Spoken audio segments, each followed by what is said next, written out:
I think love is one of those things that you can't always be realist about. Like, go ahead, sip your tea.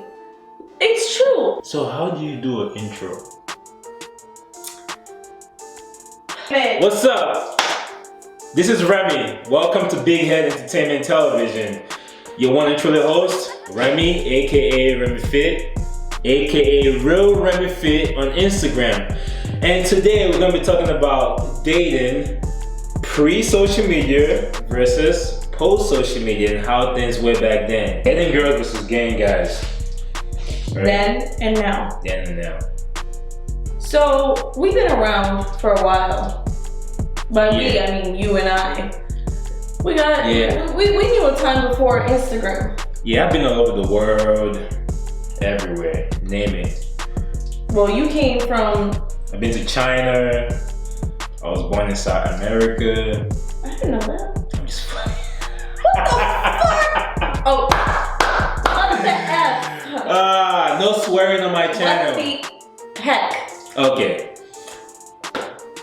I'm yours truly, Your Highness, Big Head, Remy, Real Remy Fit on Instagram. This is Big Head Entertainment Television.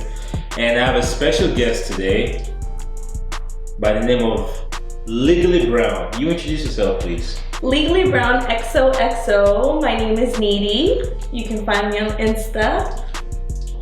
And today we're going to be talking about something very interesting. I feel like a lot of people would like, probably talked about this at some point.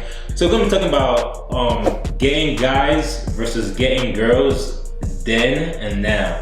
And when I say then and now, I mean pre-social media and then post-social media. So you know what's crazy, right? So if we go back to high school, when I wasn't born in the United States, by the way. You probably tell from my accent or whatnot. So I came to the United States coming straight into 10th grade. So now think about that for a second. Sophomore year of high school. Sophomore year of high school. Wow. So yeah. Oh, you got real culture shock. Yeah, right? So everyone already made their friends and all that. Like from 8th grade, we all going to the same high school. 9th grade, everyone did their thing. You know that all the crazes that happen in high school. Yeah. Cliques already made. I like you, you like me. I'm gonna get that girl type.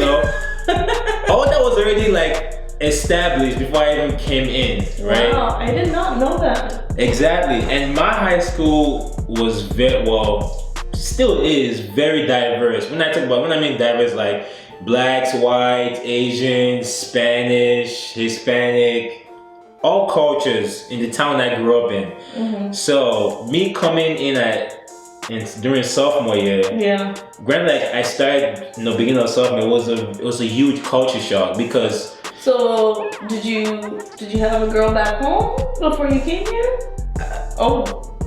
Kinda. 16. Kinda. I did. Okay. I did. So, whenever my mom sees this, it's gonna be interesting because she never knew. But I did have a girlfriend back home. Okay. I had 2 girlfriends. Simultaneously? No. Okay. Nah. Just making I wasn't.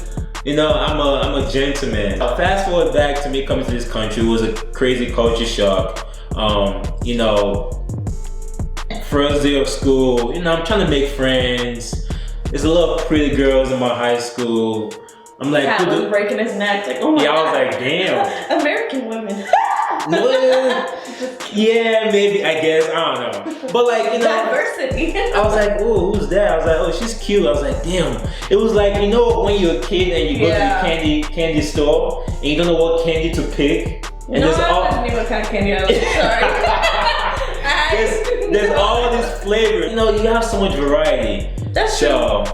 You are like, when you see something new, you're like, I wonder what that tastes like. That looks pretty. Yeah. I like it. It looks like it tastes good. Exactly. I want to try that. I mean, don't get me wrong. Everyone likes chocolate, so.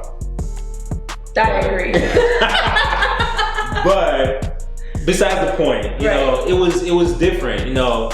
I feel like the hardest part though, because even when trying to talk to girls is one thing. You've been a new student in the school. It's different. People are gonna be like, I feel like you have an upper hand though.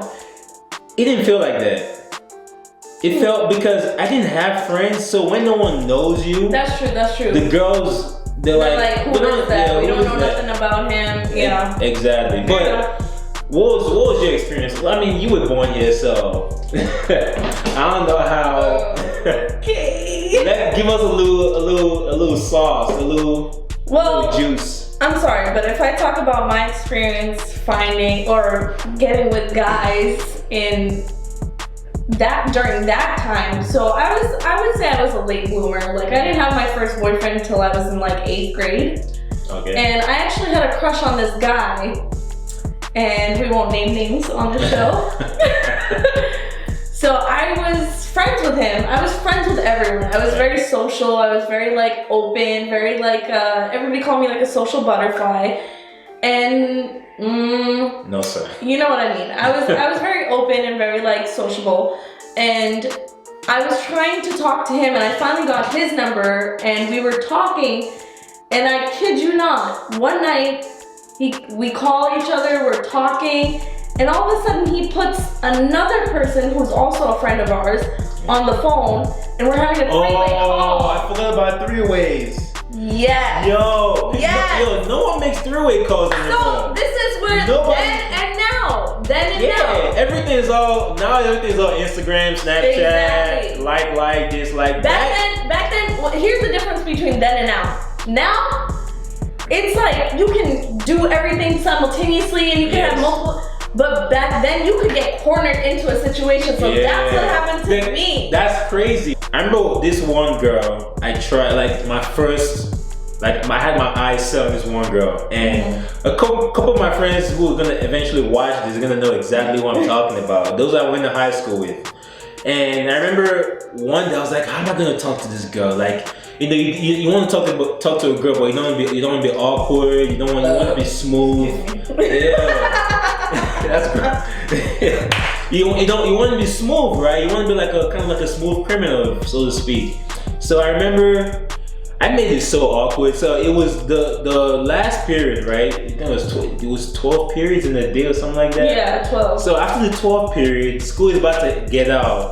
We had the English class together. I get out of class, and I'm like, you know what? Screw it. I'm just gonna go talk to her. Blah blah blah. So I walk up to her, and oh my! Now that I'm thinking back, I'm like, wow. So she's at her locker. You know how they had the whole locker. Lockers, oh yeah. Lockers are the place to talk. Yeah, hell yeah. So I figured it was the best time because you can't run away. So you're trying to put your books in your locker. So I have a couple traumatizing stories about the locker. So you have to listen to what I have to say, right? So to be honest, I don't remember what I said. I just remember I tried to pull the whole leaning. You know, kind of trying to look slick. Exactly. Leaning against the wall on the locker, trying to talk to her. And then this is when I really had no friends. I think this was probably like a few weeks into the semester. I was trying to make friends. I don't know. So I went to talk to her, and she's like, "Who's this?" The look on her face just had that. Who is this? Dark-skinned African kid trying to holler at me with you think my accent is thick now? You should have heard me a decade ago or whatever. I would love to. My accent was much stronger. Ladies, how do you feel about that? I digress. my accent was much stronger, and it was crazy. So I tried to talk to her, and I could just see the look on the face, like, who is this dude trying to talk to me? Who's this African kid trying to talk to me? And then next thing I know, some other kid just walks up to us. He's like, "Yo, that's my girl." Like he's gonna know. You know who you are. And he was like, "Yo, that's my girl, bro." I was like, "Who is this kid?" So you know me, I don't have any friends at the time. I'm not trying to make any trouble, so I kind of just backed up, whatever. But that's kind of like my first approach to talking to a girl in the United States. When I got to 8th grade is when I started like making friends. Yeah. I was horrible at making friends. I was like teacher's pet for like a majority of my life. and I got bullied on. And so in 8th grade, I started to grow, you know? I remember the kid that I had a crush on, we were on the bus one day and he said, and I was trying to like flirt with him, and he was like, and he made a comment to someone, he's like, you look like a pencil. And I was like, because I didn't have curves. Wow. Yeah. And that's the same kid that we became friends, and then we were talking on the phone, and that's when he three-wayed with another kid that apparently like liked me, and he, in that conversation, he made us boyfriend and girlfriend. And that was my first relationship. That's like the social media, pre-social media right there. I'm telling you, that's how I got my first guy. So he helped the other guy slide into your Pretty DM. much. Yeah. Yeah, that person now. That's crazy. It was, so here's what I'm coming to. So that happened, we became boyfriend, girlfriend, so we would walk through the halls, like literally, so that was on like the weekend, so Monday morning I had a boyfriend, and so we looked at each other and we're like, and he was like, so should we hold hands? And I'm like, that's crazy, because when you get a boyfriend or girlfriend in high school, you don't even know how to act. You don't. And granted, there were those boyfriend and girlfriend that were bold as hell, and they were like making out in the hallway. No, it depends. This is my version, but like what I saw elsewhere, I was like, wow. Yeah. So my first girlfriend happened at the end of 10th grade. Oh wow. My first girlfriend. No, you said you had girlfriends back in Nigeria. Yeah, but oh, not like this. We're in the US now, so I'm gonna keep it. Okay. I'm gonna keep it United States based. I went for her. It was kind of like an even thing. Like, I don't know how to really explain how. Like you both kind of like were feeling each other. Yeah, we're both kind of like feeling each other, and it just happened. And the whole act in the hallway. If that's my girlfriend, that's my boy. Like, it was one of those. Okay, screw it. We're just gonna kiss whenever we want to, or like, it was just one of those. It was so awkward. So we just went with it, you know. That's another thing of before and now. Like before there was more hype. Like, exactly. Ooh, they're working. Now it's like, ooh, spill the tea, girl. I see him and her together. Now it's like. They're together. They haven't posted a picture in like, 10 days. Oh my god. Maybe they broke up. That's crazy, man. So that's it. Like now relationships are more, well, also because we in relationships like to display it more. Yeah. Back then it was just like you're not displaying it, but it's being seen. Yeah. It was more like, how you have word of mouth. Yeah. It was like a visual. It was word of mouth versus like a visual representation. Right. Word of mouth versus visual representation. Exactly. Now it's like let me check their IG. Yeah. Let me check. Together. Let me check their Snapchats. Mm-hmm. One thing I will say though, it's the way it really differs is that, so let's say you see this cute girl on Tinder, or the woman or female sees this cute guy on Tinder, and you want to swipe right, or swipe left, whatever. Let's just say you swipe right.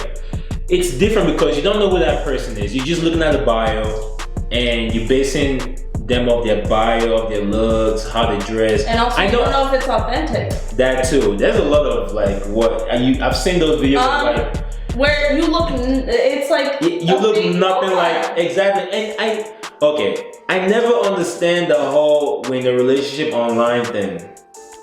I had that. That's crazy. Like you can't. If I never met you, we're not dating. I'm sorry. Yo, no. Well, okay, I was a young girl that was like in love with the idea of love. You never met the person. How could you be in love with? No. I was in love in like the childish way. How could you even like the person? Because you talk to them. You see, this is one reason why I also like post social media, because I don't know how people still get catfish, because let's say I meet a girl online or whatever. I'm like, okay, we have each other's number. You have an iPhone. I'm FaceTiming your ass. But if you don't have an iPhone, hold on. Ready? WhatsApp with video chatting. Hold on. But then there's like, you have time to like for example, say we meet online, like we start chatting. Okay. We really like start connecting because at the end of the day, it's about personality. It's not so much about like physical. Let me say something real quick. So let me put this out there real quick. I'm just gonna put this out there. We're gonna leave it in the air and not talk about it in depth. Okay. So men, logical, physical. Women, emotional. For another chat, yes. For another chat. So if I can, I have to see and talk to you, via video, whatever. If we haven't met yet, I have to see and talk to you. So on that granted, women could feel that, attraction in the air. So basically, just on the basis of, okay, we see each other's pictures. Yeah. We know what we look like. Exactly. And we start talking. We just start chatting back and forth. How was your day? How was your day? Okay, that's the first day. My day was good, Yeah, I had a tough day today. I seen this really cute girl on the street today. Damn, I'm gonna talk to her tomorrow if I see her again. But go ahead. Cancel. Next. You see, this is what I'm talking about. No. Females are so irrational. Okay. No, I'm just kidding. Go ahead. Yes, let me ask something though. Yes, it does give personality effect, but how do you know how genuine? Genuine, yes. That is the question, and now the problem is you can't authenticate a person. Exactly. So in law, when you bring in evidence into the court, you have to authenticate that evidence. Yeah, or else you're right. Legally Brown coming through. In law, in the courtroom, when you bring in some evidence into the courtroom, you have to authenticate it. The judge won't allow that evidence unless it's authenticated. Fair enough. And so nowadays, the whole problem is, how do we authenticate each other? By going on a date and meeting each other. So you can't fall in love online. No, that doesn't mean that the person can't. That doesn't mean the jury can't get swayed, or the person can't get swayed, or anyone can't get swayed by what you hear and what you see. That's true. That's human nature. That's how you get catfish. And that's why people get catfish. That is true. I feel bad for all y'all who ever got catfish, but some of those stories don't end up negative. I'm sorry. I'm always hopeful. I always think the positive. I'm a very realistic person. Realist, optimist. I know. I would say I'm 80% realist and 20% optimist, because there's some things you can be optimistic about. And most things in life, I personally feel like you should be realistic about, because then you can never get disappointed. You can never disappoint me. Well, I think love is one of those things that you can't always be realist about. Like, go ahead, sip your tea. It's true. Love is not something that, because here's the thing. Realists, ginger iced tea. Realists think with their minds, primarily. Optimists think with their heart and their gut. So when you're thinking about love, if you constantly think with your mind, you're gonna calculate, okay, this person is very clean, this person is very analytical, I can't fit into their characteristics. Remember I said I was 80-20? I'm 80% realist and 20% optimist. When it comes to affection and love, the 20% comes into effect? Exactly. But not all the way though, because I still keep some things realistic, because there's always factors. Right. So now fast forward to post social media. Things are a lot different now. You have, as I mentioned earlier, you have Tinder, Hinge, Instagram, Snapchat. Actually, that's crazy. Instagram has also become a dating site, because sliding into those DMs, some people actually respond. That's funny, because I never really thought about Instagram and Twitter and Snapchat. That's crazy. Yeah. I've had some, you know, good moments, so to speak, on my Instagram, but easier. But It's I feel just like bigger. also there's no creativity. That's true. Because if you think about it, back then you have to like, you know, like I said earlier, I had to like stop by this girl's locker and kind of like try and be cool. Play cool. And you had to actually talk on the phone. Yeah. And No one really, like, I mean, every now and then I talk on the phone. No, but And- like back then when like in my situation when it was a three-way, the guy had to like say something. Yeah. To like be like, hey, do you want to be my girlfriend? Versus Exactly. here it's like, yo, what's good? Yo, what up, Ma? Yeah. How you doing?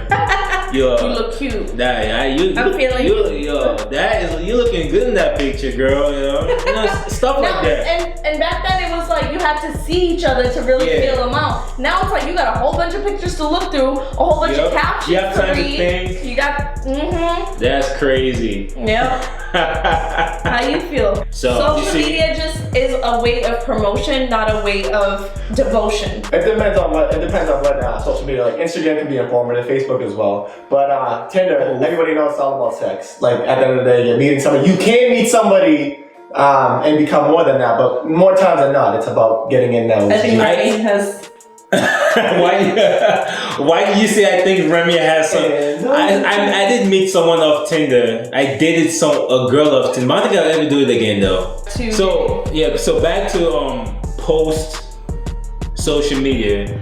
Things are a lot easier now. You have like pretty much a catalog to look through. When I say that, man, you could go on Tinder, go on Facebook, Instagram, Twitter. Read captions, read to feel bios.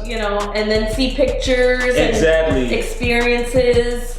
You know, and sometimes, most of the time, you could base someone's personality off that. A little bit of the time, not a lot. Well, technically, But- people are portraying their personalities. But if you really think about it though, not really, because you're only posting what's your happiness, right? You never post when you're sad. That's not true, because Not a lot of people. A lot of people, yes. In your captions, you realize like people are. Well, I guess it's a balance. Yes. Looking at the picture and reading the caption, basically like, all right, I'm attracted. I want to get to know them. Yes. Back to what we said earlier, people aren't able to present their authentic self. Exactly. It's not authentic because authentic means you get to see them in The raw. Yep. every day when you're not prepared. Like when you go to school, you posted this meme the other day. Yeah. When you go to school all dressed up and your crush doesn't show up. That's facts, actually. That's Yo. real. I had those days when I wanted to impress that one girl, and there was this one girl. I'm not gonna You talk just about put her. on your best fit. Yeah, there's this one girl. I'm not gonna say who it is. I always want to impress her, Yeah. and there'll be those like on a Friday or something. Like it's Friday. Casual. I'll put on my best outfit for that day. Just see if she notices me. But now you get to put on your best outfit every day and just post it, so nobody ever sees you on your off days. That's true. What we're just trying to say is pre-social media versus post-social media. Dating wise is very different and things have changed a lot. That's what you have to remember when you're engaging or approaching or DMing or whatever, pursuing anything on social media. Go with the intent of like, okay, I've seen this person on their best days. I wonder what they're like on their off days. Yep. That's how you get to someone you want to really settle down with, or someone you genuinely want to like. Gentlemen, take it from a lady. If you're trying to get, you better be taking notes. She's Take giving you notes, your gems take right notes, now take because you want to get with a woman, you want to get to her. Yeah, you can send a DM like, "Oh, you look good," but what I really want to know is what's behind the good looks. I'm gonna say one thing. One way you can stand out, and this is just my thought. Just like the pre-social media, when you actually got to see someone and look at them like, oh wow, I like the way she handles herself, so I like the way she acts and things like that. Right now you have a catalog. Look through her social media, take the time to read the comments, Read the her captions, and off that you could kind of generate your message and be like, I really like your idea on this, I really like how you feel about this. or I really like how the way you dress, or I really like, you know, that you into this, you into that. Get to know her before you get to know her. So with that said, you know, this has been a good topic on pre-social media versus. Until next time, it's Big Head Entertainment Television. Thank you for having me. Thanks for watching us. Till next time. Gang, gang, no sign. No gang signs.